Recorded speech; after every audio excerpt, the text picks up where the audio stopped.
Hello everyone and welcome to this expressive portrait drawing workshop. We're super excited for this workshop and for all of you guys for joining us.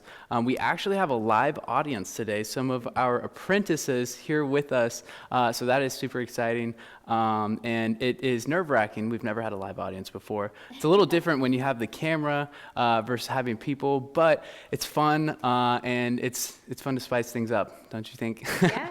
So I'm here, first of all, I guess I should introduce myself. My name's Jake Dunn. I'll be your sort of host MC, but mostly in the background you might hear my voice while Dimitra is doing the magic of painting or drawing an expressive portrait for you guys. So in case you don't know who this is Dimitra. She's a world-renowned artist. She became a professional artist at the age of 15 in galleries all over the world. And then a few years ago, she decided to start helping her parents with Milan Art Institute and creating an awesome online program, which has sort of helped launch Milan Art Institute into its success that it is now with all the students and the student success, of course. So Dimitra's taking a lot of her skills that she's learned for 7 years and just given them out to students and shared them through workshops and through classes like this. So we're super excited about this workshop. Fun fact, actually, Dimitra and I are married, so it's a family-run thing, and we're really glad that you guys are here. And let us know where you guys are watching this workshop from. It's going to be hopefully people from all over the world. We usually have a crowd from all over the world, so let us know in the chat. Today I'm going to be teaching you guys expressive portrait drawing using graphite, water-soluble graphite, and also Caran d'Ache pastels, which are probably one of my favorite tools to use when drawing and painting because they're just so versatile, and you can use them with water or you can use them just dry too and kind of smudge them with your fingers. So I'm going to be showing you how to draw with proportions and just have your portrait in proportions that are accurate, but also it'll be loose, expressive. You guys will have lots of fun, and I hope you will learn a lot today and apply this to your drawings at home. Well, I'll get out of your way. You can start painting. Why don't you show them your source and stuff and let them know? So I think on the screen you guys can see what I'll be drawing. So I'll be drawing this portrait, and I'm going to first start with graphite pencils and just kind of show you guys how to draw a portrait, just eyeballing it, really looking at your source, and just some tips and tricks on how to get your portrait really accurate.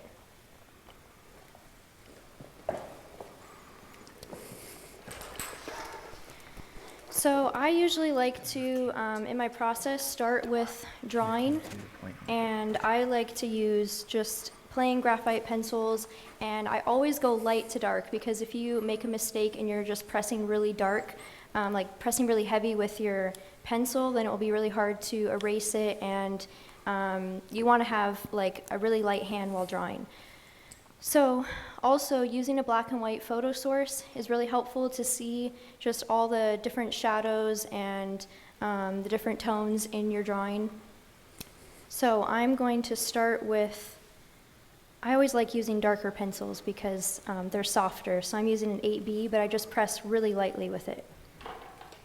So the first step to drawing your portrait is you kind of want to make like a box, and you want to find like the top of the head and the bottom of the chin. So I'm just very lightly sketching that in, and now I'm looking at the sides of the face. So I'm starting really big and not looking at the details. And so another thing is you want to get all those angles right.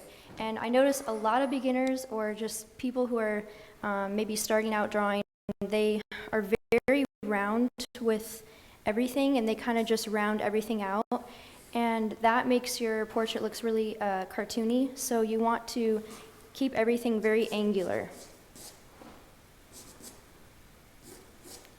So I'm still going really light because I might make a mistake, and I'm just trying to see the angles. You can also hold your pencil and make sure your angles are right.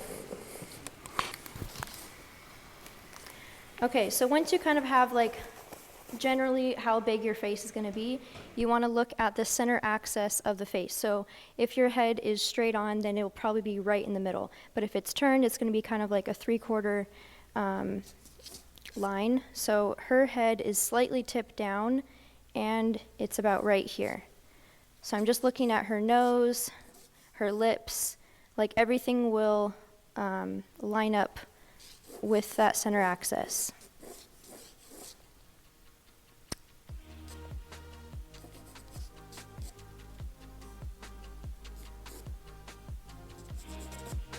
Okay, next you want to find where the eyes are and the nose and lips.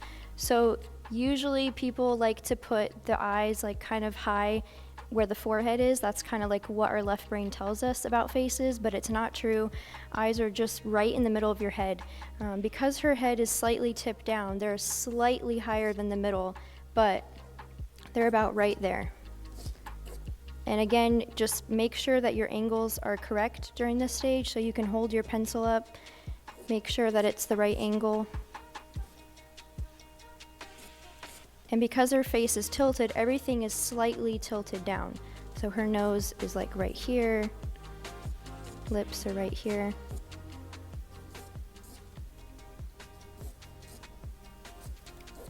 Okay, so once you have those angles in, now you want to drop lines down from the eyes, nose, and lips. So the middle of the eye, where the pupil is, will line up with the corner of the mouth.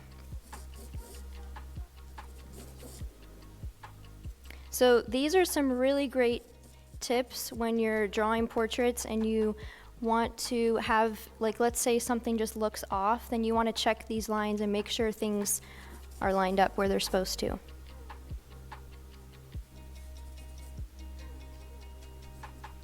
So the next thing that you'll notice is the corner of the eye lines up with the corner of the nose. And that's pretty much on every single portrait you see out there.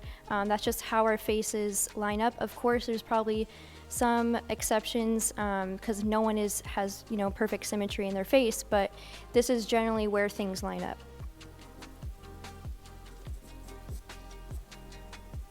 So this will keep you from having your eyes too far apart or too close together, or having too wide of a nose or too wide of lips. This just helps you have things look proportionate.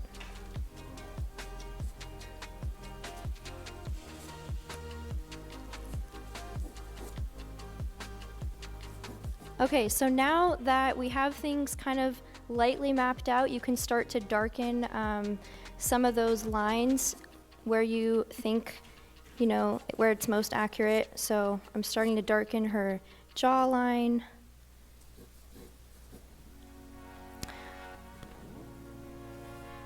Okay, now her eyebrows are about right here.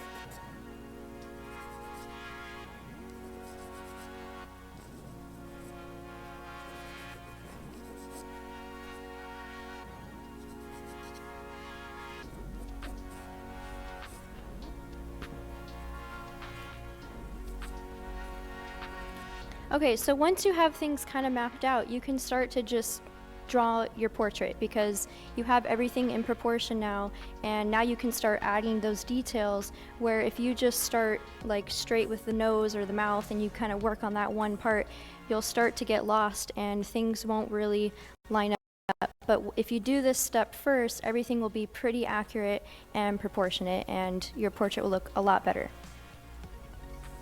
So I'm going to start adding her neck and shoulders in this, so it's not a floating head. And you can see the same thing, like just look where things line up. Her neck is slightly past the corner of her lip, kind of going to the middle of her eye.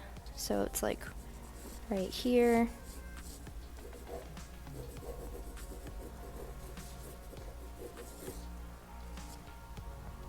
And her shoulder kind of comes out, lining up with the middle of her nose.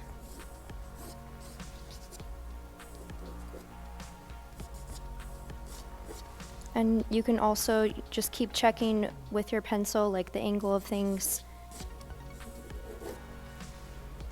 Angles are very important in a face.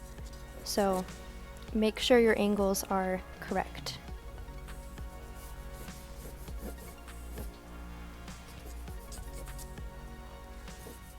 Dimitra, when did you first start, like, discovering that you wanted to paint portraits? So I was probably like 13 when I was really like getting into art and wanted to find my own style. And at the time, like I was just taking all my parents' classes and I thought my work looked very similar to theirs. And so I just wanted to really find my own voice. And it kind of happened when I started making sources and I just combined different elements together, and I started with like this girl and a crow, and that was the first portrait I did in my style that kind of helped me launch my style. And something just happened with that painting where I knew it was what I wanted to do, and I just kind of haven't really stopped since then.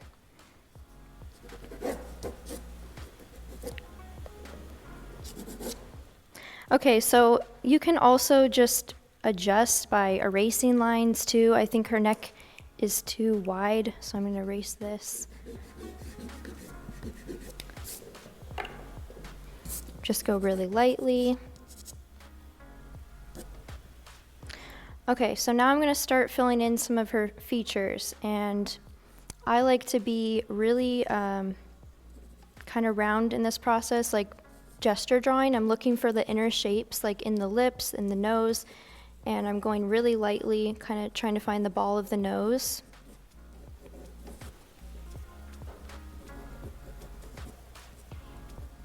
I'm still going pretty light because I might erase something later.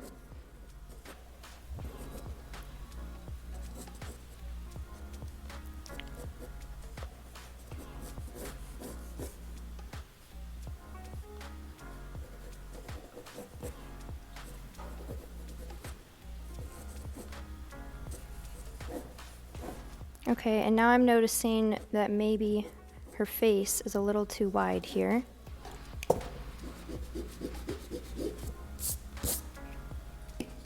So another way to check proportions is see like how far, the space between the corner of her lip to the edge of her cheek.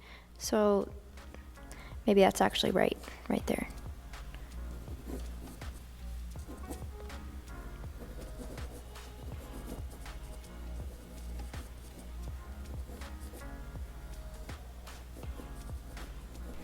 Teacher, so you might have mentioned this before, but do you have any like tips on how to hold the pencil when you're drawing?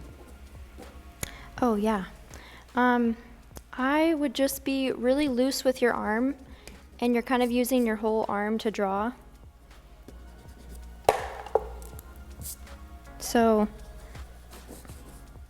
that way things can be more angular.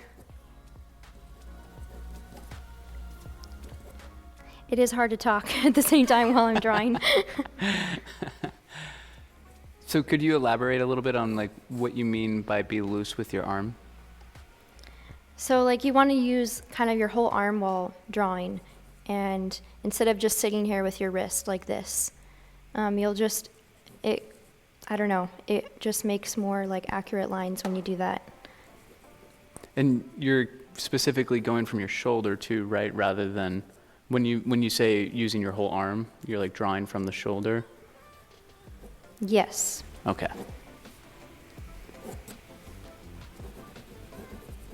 Okay, so I'm just kind of sketching in everything, still pretty lightly. She has a very symmetrical face, seems like. What is your favorite part of the face to draw or paint?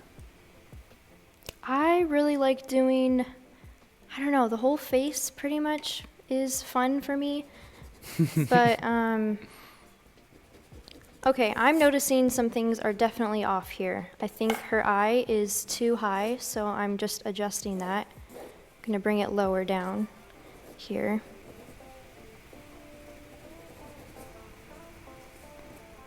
So sometimes as you're drawing, you're brain will kind of just play tricks on you, and you kind of make things straighter than they are, especially with a tilted face like this. So just catch that in the beginning. What's the easiest type of portrait to draw if you're just starting out? Like, would you do like head-on or profile or? I think profiles are pretty easy.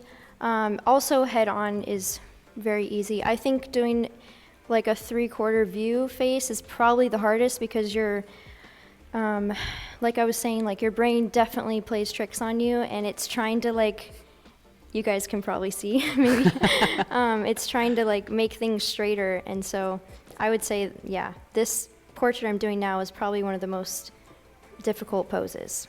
So you chose the most difficult portrait for a live workshop. Well, it'll be easier for you guys at home because you can choose an easier one.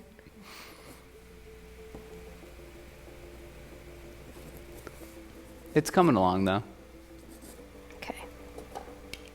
How long does it typically take you to render out the proportions? You know, it's different doing it live. I would say 20, 30 minutes, but I'm trying to do this in 15 minutes.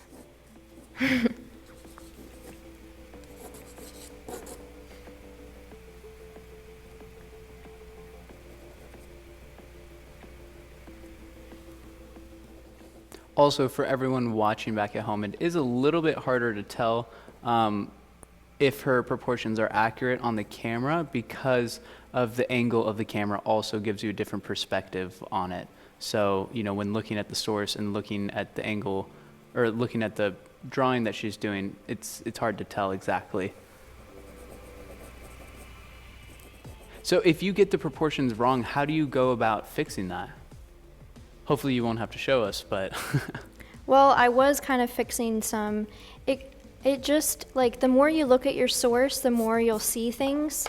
And the quicker you get into your right brain, the easier it will be for you to really see everything accurately. So I would recommend doing some right brain exercises before drawing, because if you struggle with that, it'll just make it easier. But I would say try to fix your proportions before you get too involved with the details. Otherwise, you'll have to kind of start over. Okay, I'll let you go with the questions. You can just focus now for the next 5 minutes or so. Okay. Or 4 minutes is what I have left on the timer for keeping time. So we'll just turn up some music online for you guys to watch and let Dimitra nail down the proportions of this.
Take the back gate to the garden.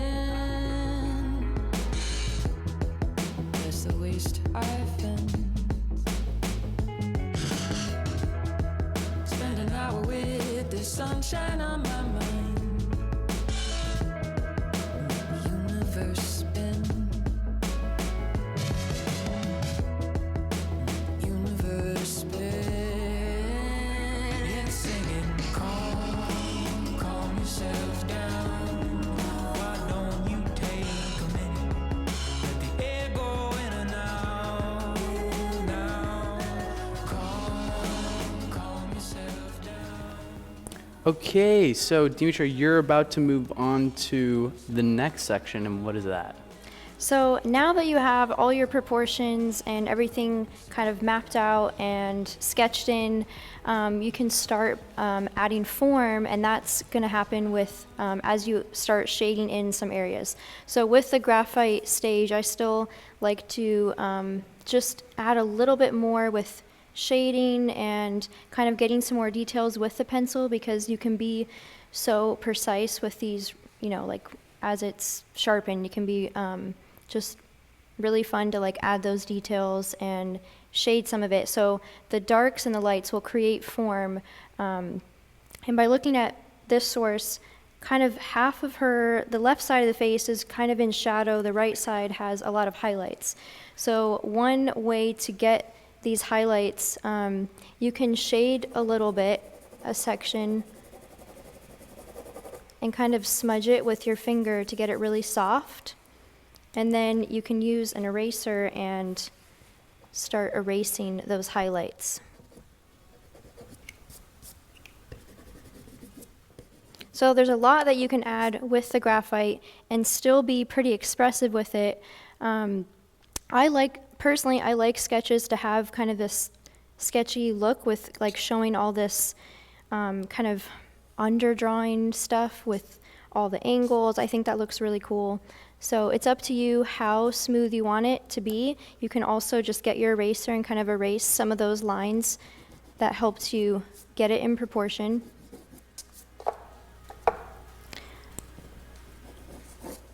So I'm just going to be shading some of this. Probably I'm going to focus on her eyes a bit more and her lips to just really give them some more form.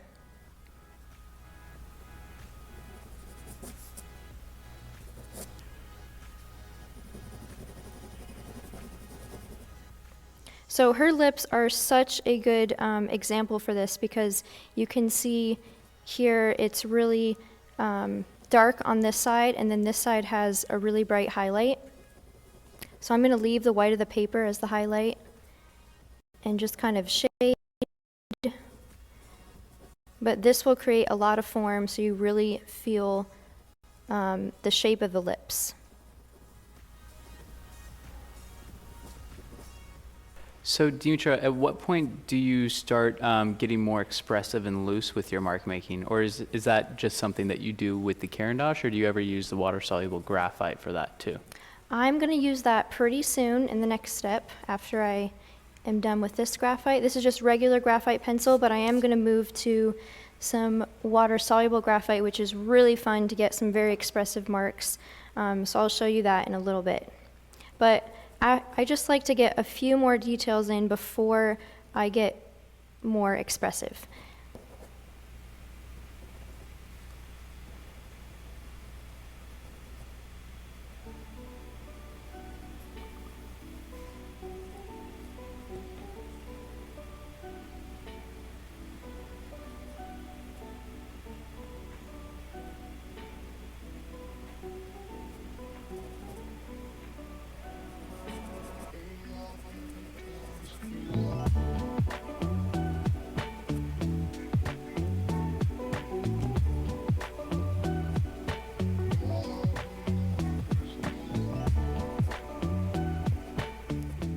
So Aglaya, or I'm definitely saying your name wrong. I'm sorry if I get it wrong, which is most likely, but is wondering, can you tell us about the right brain exercises? So that's a great question. And if you're having trouble seeing in proportion, it can usually mean that you're in your left brain, or be a result of you being in your left brain, that is. So, right brain exercises are great to help you start seeing more like an artist and seeing the form and the proportions rather than looking at the image and seeing, a woman that you're drawing or whatever it is that you're drawing, really. And it helps you see, just lights and darks and shades and the elements of art rather than, like I said before, like the subject that you're drawing and getting hung up on, okay, I'm trying to render out an eye or a nose or or some lips or whatever it is. So some good exercise that you can do is dance. That's like one of the best ones that you can do. Just dancing helps you break out of your left brain, specifically dance with the left side of your body. As funny as it sounds, because the right hemisphere of your brain controls the left side of your body. So, moving the left side of your body. And actually, I was just reading, or I watched this video. This is totally unrelated to art, but actually maybe not. I don't know. Maybe you could use this in your art. But I was watching this video, and if you want to see the true emotion that people are feeling, if you look at the left side of their brain, then the left side of their brain, the left side of their face, then you're more likely to see their authentic emotion, because it's harder to mask your emotions with the left side of your face, because that is the right hemisphere of the brain is the part of the brain that controls emotion. And so, the left side of the brain is the more calculated side of the brain that, is easier to mask emotions. It's less emotional. So actually your right side of your face will be whatever emotion you're trying to portray, and the left side of your face will be whatever emotion you're truly feeling. That's very interesting. It's I did very not know interesting. that. I just watched this video on it yesterday. I was like, what? So anyways, totally unrelated to right brain exercises, or maybe not, you decide. But another exercise that you can do is drawing upside down. So I love to do this when I get stuck, because it turns everything on its head.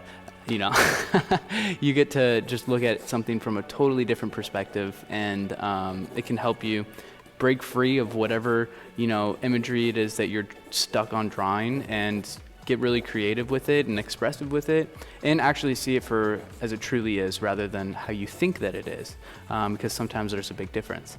And then, I don't know, what's some other right brain exercises? I know you can sing. If you practice kind of like fake cursive writing, like that, it always helps you get into your right brain. I do that a lot. That's kind of like what I do most when I want to be in my right brain. So now I'm going to move to using water-soluble graphite. And I have some water here. And so this is, I think, a really dark one, like 9B or 10B. So I'm only going to use this in certain areas where I want to have some really strong darks. So I like to just dip it in water and just have fun with it. So this is where you can really be loose and free and express yourself. So I like to do this for hair. And I kind of have to make up the top of her head because it gets cut off, but. Wow, I wasn't paying attention there for a minute, and I look back and it looks like a real person. Looks really good. Thank you.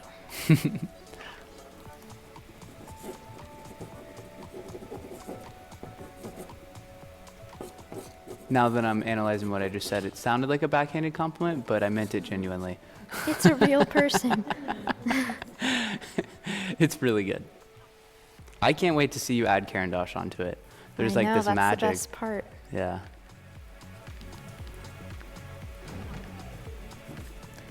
So you can pretty much, I think, find this graphite anywhere. It's really popular these days. So most art supply stores sell it. So Shruti is wondering, is it important to paint the portrait exactly the same as the picture, or since this is kind of abstract art, can it be somewhat similar instead? Yes, that's great. I think you should have your own twist to it, and anytime we draw a portrait, it's not going to be exactly like the source. It's going to be just how you envision it, and I think that's what makes just a more powerful piece of art. I think having your proportions, though, is pretty important so that it doesn't look Of course, it depends on the style you're going for, but I think if your proportions are accurate and it just looks like a real person, then that's all that matters. It doesn't have to be the exact person in the source that you're drawing. So I totally agree. Now that I have some water-soluble graphite on there, I'm going to take a brush, and this is where you can really use your drawing materials like paint and even be, more expressive. So the graphite underneath is still kind of staying where it is. It's not really blending with the water, but all the water-soluble graphite is kind of being activated with the water.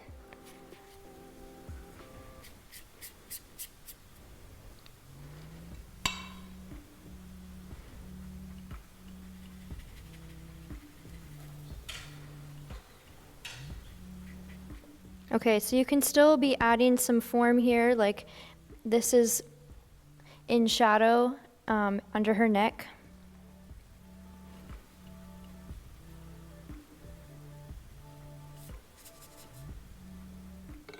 And then while your paper is still wet, you can add more graphite on top, and it looks really cool.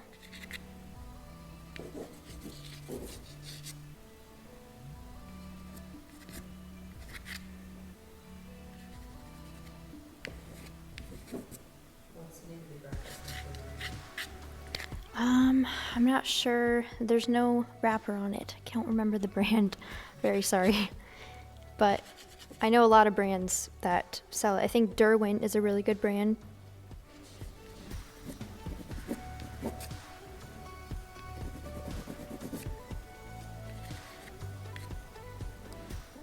Okay, so I am happy with this at this stage, and next up I'm going to be adding a bunch of color to this with the Caran d'Ache, and it's really going to come alive and be more expressive.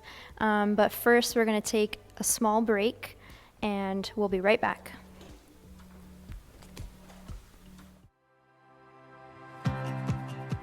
You are about to start a journey that will change your life forever. I really feel like as a person I've grown a lot. It's not just my art, but as a person I have developed and grown so much. This class has been wonderful. It's exactly what I needed because I really want my art to be a career.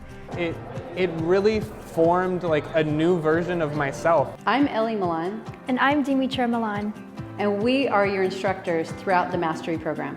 This program was designed by us for artists because we have been professionals and we want to share our knowledge from doing these things every day and just everything we've learned in our professional journey. So the program begins with learning skill, classical skill from old masters. You'll learn how to draw, you'll learn how to paint with oils and acrylic.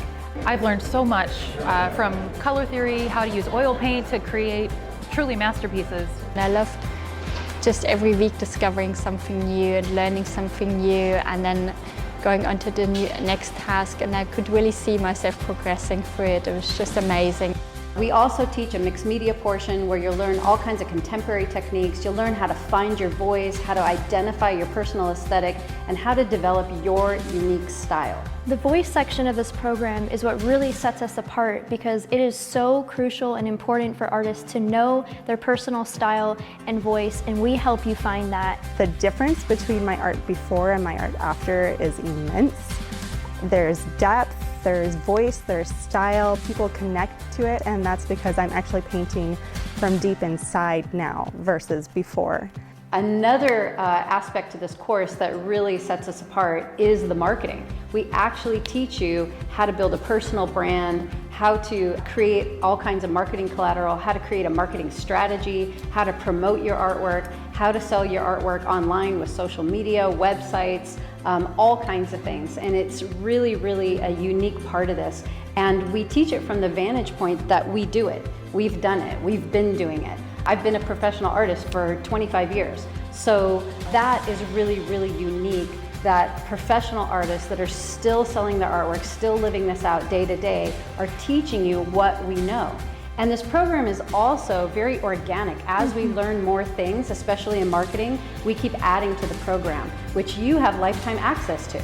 After the mastery program, it all came together and I was able to launch my website and my career, and like I just never had any like issues or doubts after that. So this program was designed to be taken in 1 year. It's like 4 years of art school, cut out all the fluff, add marketing, 1 year program. But now we have a 2-year option. So now you can take this online program on your own schedule at your own pace. And you can join this program from anywhere in the world. Having the ability to work from home and do it at your own time, I think it's such a beautiful way to be able to paint and create art and learn, but also live your life how you normally would. Now it's your turn to embrace your destiny as an artist and join the Mastery program. Don't hesitate. Do it. It's 100% worth it. It was a really, really beautiful experience for me, and I just highly recommend it, and I think it will change your life for sure. I think it's the best thing you can do for your art career, no matter where you are in your art journey. So I'm really happy and thankful that I took the step, and now I get to step into my career as a professional artist.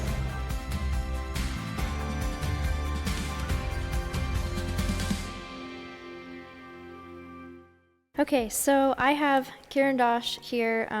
These are the Neocolor 2 aquarelles, so they are water soluble and you can use them like regular pastels too. And so normally, or this is just an optional thing you can do, you can spray your drawing at this point if you want to just seal in everything you have here, but I want to use just the rawness of this paper and see what the pencil does by adding this on top of it. So it might blend a little bit, but I'm happy with that and I want to see how that turns out. But you can spray it now if you want, or you don't have to. You can spray it at the end.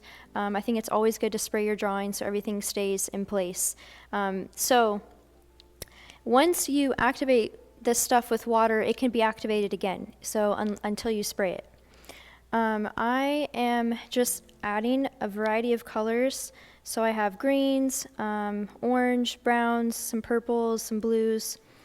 And this is where just you interpret your drawing how you like. I think the brighter, lighter colors work better as highlights. So anywhere that I add this green, it's going to be kind of a highlighted area. And then, of course, the darks should go where the darks are. So now is your time to just be expressive and loose. And I would just kind of, only focus on some areas with this, but it really depends on how much you want to add to your drawing. If you press really light, you can kind of shade with it and use it like a pencil. And you can also smudge it with your fingers. The harder you press, the more vibrant it will show up. How do you decide which colors you're going to use? That's a good question. I'm just going with my gut, like whatever colors I'm drawn to right now. And lately I'm really liking lots of teals and greens, so I'm just adding that in there. And if you don't know where to start, and maybe this is like a little bit intimidating, just start with like the hair or something in the background to loosen yourself up a little bit, and just get some mark making going. You can also layer these pastels, which is super fun, and it kind of blends together and creates like a new color.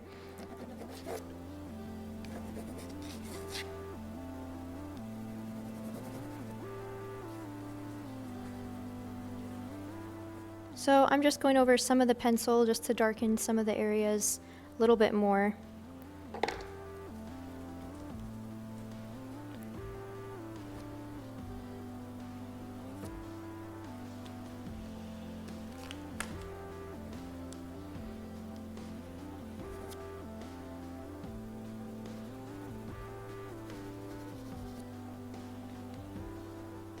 So I'm noticing that the Caran d'Ache is blending a little bit with the graphite, but I think it looks really cool. So that's just, if you don't spray it, it's going to blend right into the paper. And then if you do spray it, it's just going to kind of sit on top. and it might be a little bit brighter that way.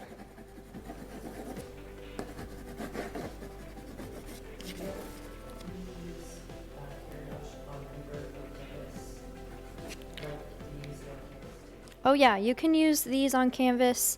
I really love using these on canvas. I pretty much use it for almost every painting I do. You can also use it on experimental surfaces like plexiglass or aluminum. You can use it on wood. You can use it on your walls. Anything.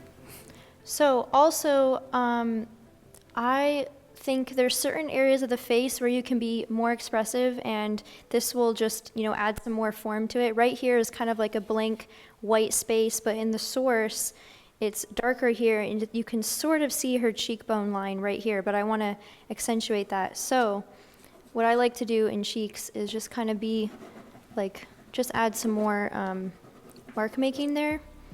And this is up to you, like you don't have to do this, but I think cheeks are a great place to add some more crazy marks. And I'm going with the form of the cheekbone. It's going right here, so the highlight is here. So if you just add marks anywhere, you're gonna kind of lose the form in the face, so you don't wanna do that. You wanna be strategic about where you add those marks. So kind of anywhere where there's shadow, like under the chin here is a good spot.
So also, you can take some water and use this like paint and get some of it wet.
Also during this process, like I could say this is done, and it's just up to you on how far you want to go.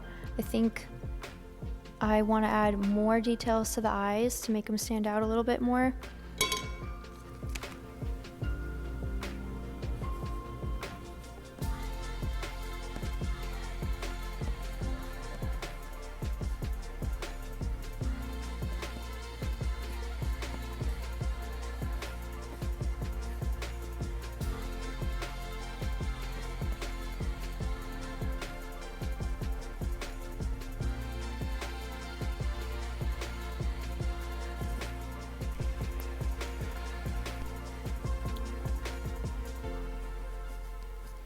So by adding some of these darks, your portrait will definitely come to life more. And you can choose what areas you want to render out more. You don't have to make everything super realistic.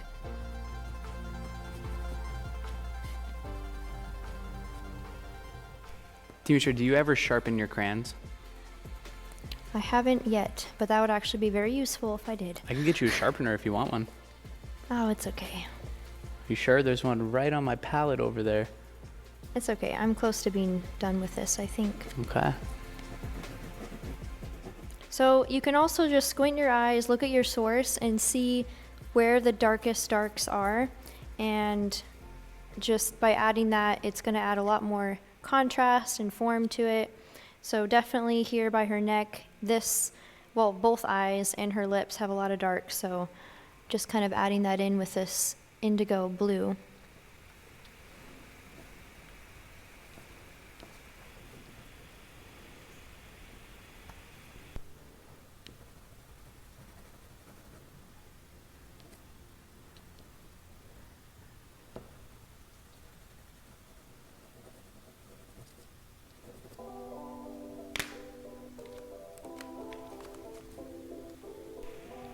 Julie wants to know, is there a specific crayon sharpener they use, or can you use a pencil sharpener?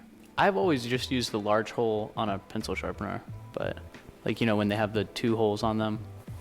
But what do you use? I think Caran d'Ache sells sharpeners for these specifically. Of course. That makes sense.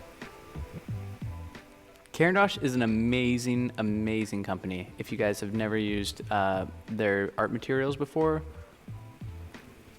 super pigmented, super fun to use. Andrea wants to know if you have a favorite Caran d'Ache color. Oh, that's a hard question. I don't know. I don't think I have a favorite one. I like using them all. Because it just depends on what I need. Okay, Shay asked a great question. What do you do if you dislike or regret a color that you put down? That's a really good question. If it's still, like you haven't sprayed it and you can still move it, you can just get it really, really wet and kind of like blot it with a paper towel and it should come off. I've done that before. So wants to know if you like the water-soluble Caran d'Ache crayons more or the wax ones more. I like the water soluble just because you can do so much with them and you can still use them like regular pastels if you don't get them wet and you just spray it. I totally agree. But right here, like this kind of looks like watercolor. You can use these like paint, and so that's something that I really love about them. Shay asked a great question earlier. I don't know. I just am blanking out right now. I don't know if I asked it already. I hope I didn't. She said, what do you do if you dislike or regret a color you put down? Yeah. I just asked that? Yeah. Okay. I was reading the comments while you were answering, so I totally blanked out. Apologize. Yeah, I'm using Strathmore watercolor paper. It's really thick, good like quality 300 paper. Yeah. GSM, right? So get ready. It's going to be in just a minute or two. We're about to wrap up the drawing section, right, Demetra? Yeah, pretty Okay. much done. So Perfect. another way you can use these is get your paper wet and go on top of the paper with the wet spots with the Caran d'Ache, and it will kind of blend and get brighter as you use it.